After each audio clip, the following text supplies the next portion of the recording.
forza nel cuore, quando il mondo che volevi migliore, ti sorrise col suo ghigno peggiore. Noi, gente che spera, cercando qualcosa di più, in fondo alla sera, la sera, la sera, la sera. Noi, gente che passa e che va, cercando la felicità, sopra sta terra, sta terra, sta terra, sta terra. Back on the North Curve, we have a familiar face in Emanuele De Donno with us. Welcome back to the North Curve, my friend. How you doing, Mike?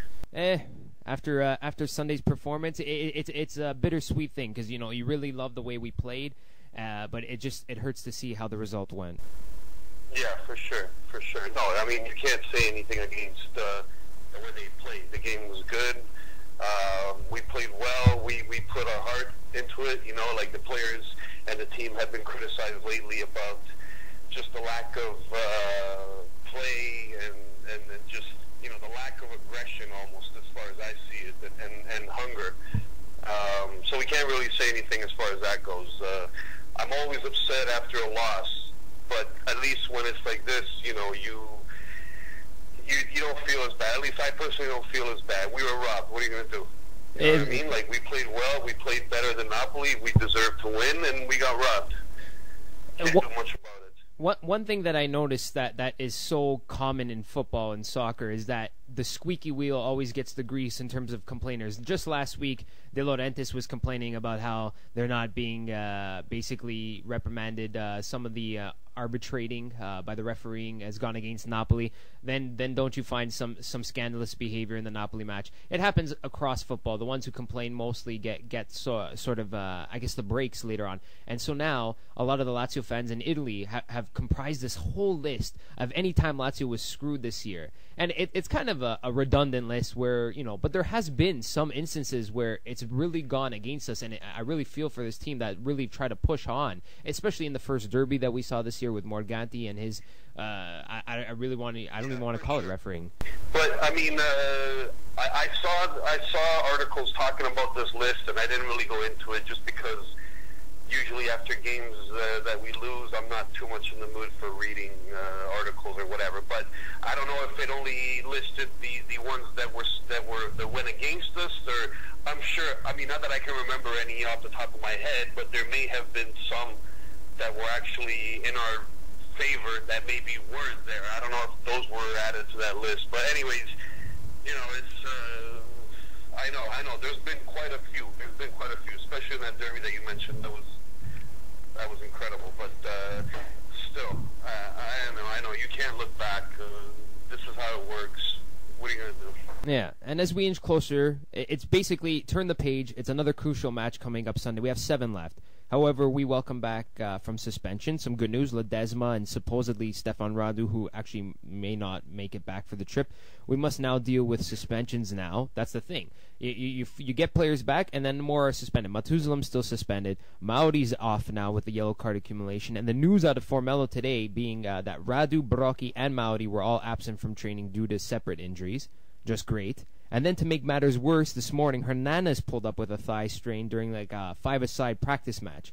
And we needed this, like basically we needed a hole in the head, really. Yeah, for sure. When it rains, it pours, you know what I mean? Like, now that we need it the most, I mean, listen, I still think that an almost B Lazio team should be able to beat Parma at home in this moment of the season when we're all focused, and after a game like Sunday, the players are focused, and I'm sure that they have one goal in mind. So Parma should not be a threat. Like we played and should have beaten Napoli with not all of our starters playing.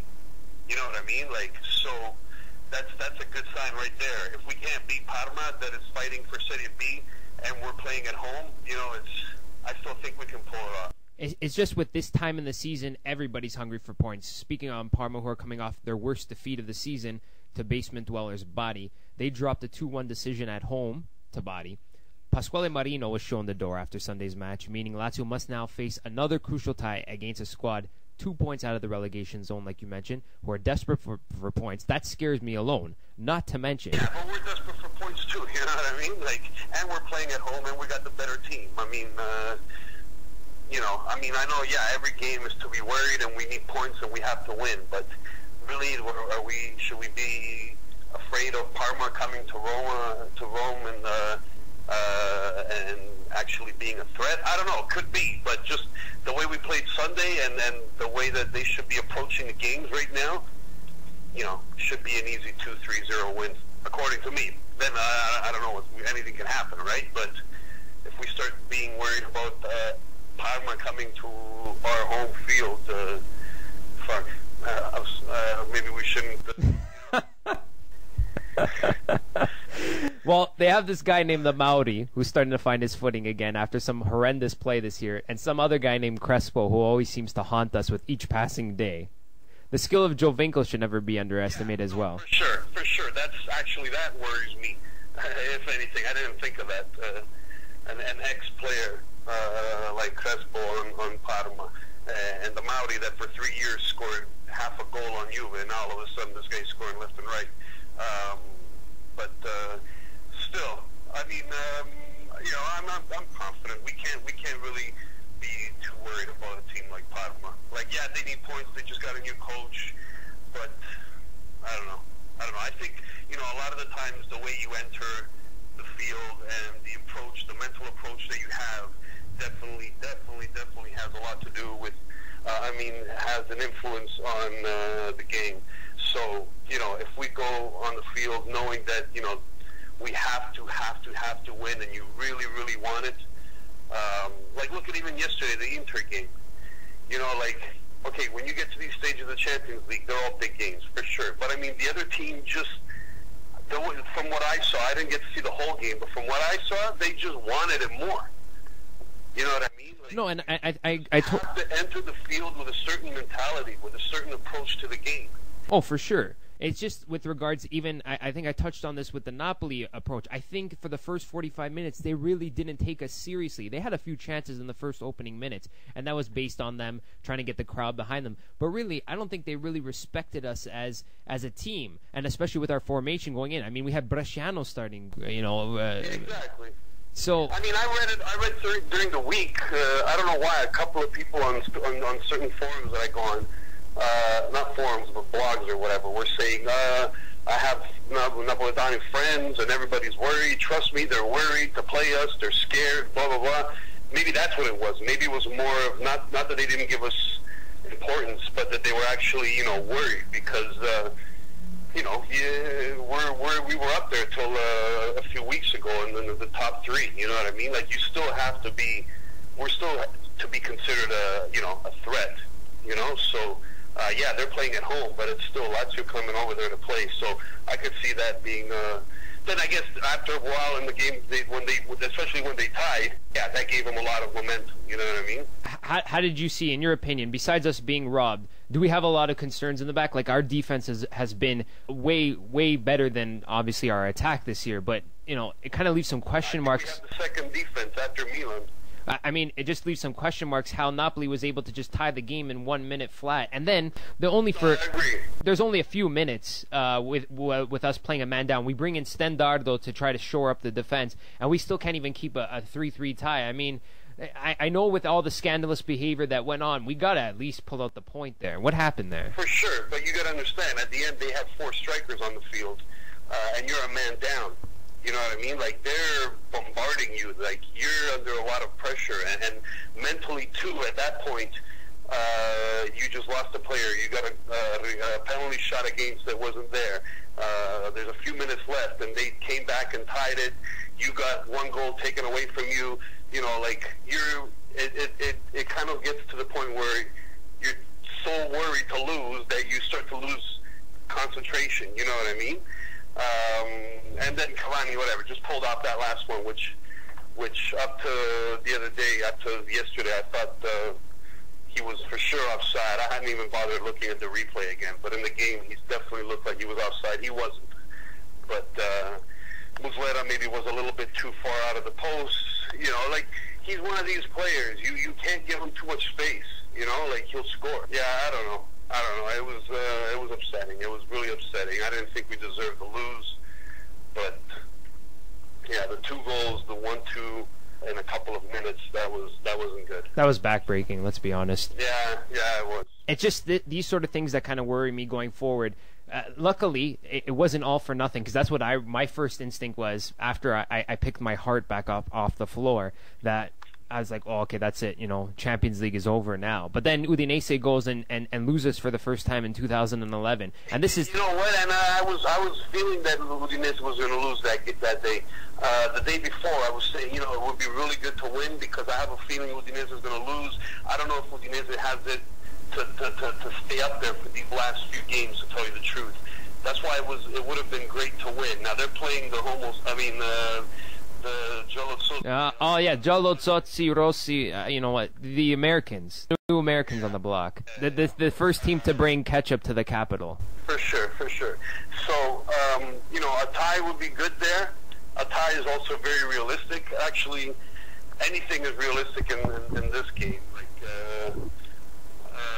I think the only certainty I can bet on, if I had to bet on something in this game, is there will be a penalty shot to a certain team in this game. Yeah, for sure. You know what? I wanted to mention it earlier when you were saying about the teams that complain. I think it was Brescia-Roma this year, where Roma really felt like they got robbed, and they went at the ref really, really hard after the game.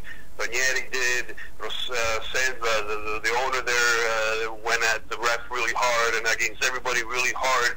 Ever since that game, they started getting rigori left and right, goals offside given, handballs given. I mean, you know what I mean? Everything was in their favor, everything. So, yeah, it does work. It does work sometimes. The squeaky wheel always gets the grease, my friend. Maybe now with this new list, for the last 7 games, the most crucial games, maybe Serie A will turn a blind eye to us for once and actually stop treating us like such a small club. That is my hope. Yeah. Champions League is sure. possible? Do you still believe in the Champions League? That's what I want to know. I was kind of thinking before watching the Napoli game, that there was no way that we were probably going to be able to recoup. Just because, honestly, the last few games, we just did not play well at all. Not showing any effort, any hunger. That's what was missing. You know what I mean? Hunger. Against Napoli, I noticed that we still can very, very well beat any team, really, if we play in a certain way. But we have to play in a certain way. Is Raya going to be able to keep the concentration up? I don't know. I haven't really liked the way the team had played in the last few games. In the last, more than just a few, like 5 or 6.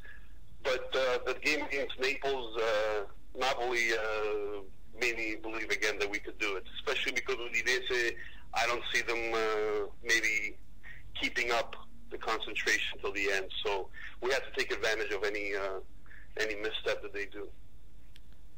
With that being said, I want to thank you again for bringing your wonderful insight and always the humor that brings us all together as well in these times of need. Because sometimes I feel like we're just a support group trying to help each other out getting through the painful losses, and that's why we don't really like to get together anymore, because it's just too hard to see each other's faces after losses like that. I'm really glad we didn't get together for this one, especially how early in the morning it was. I went right back to bed.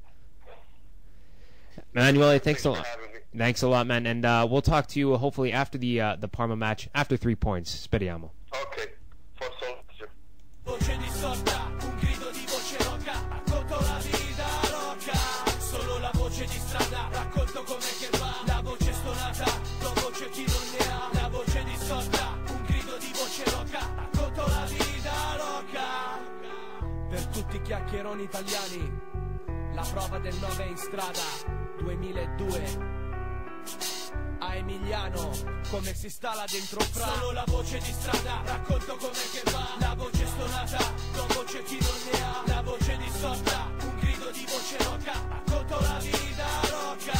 Solo la voce di strada, racconto com'è che va. La voce stonata, dopo c'è chi non ne ha. La voce distorta, un grido di voce roca, racconto la vita roca. Solo la voce di strada, racconto com'è che va. La voce stonata, dopo c'è chi non ne ha. La voce distorta, un grido di voce roca, racconto la vita roca. Solo la voce di strada, racconto com'è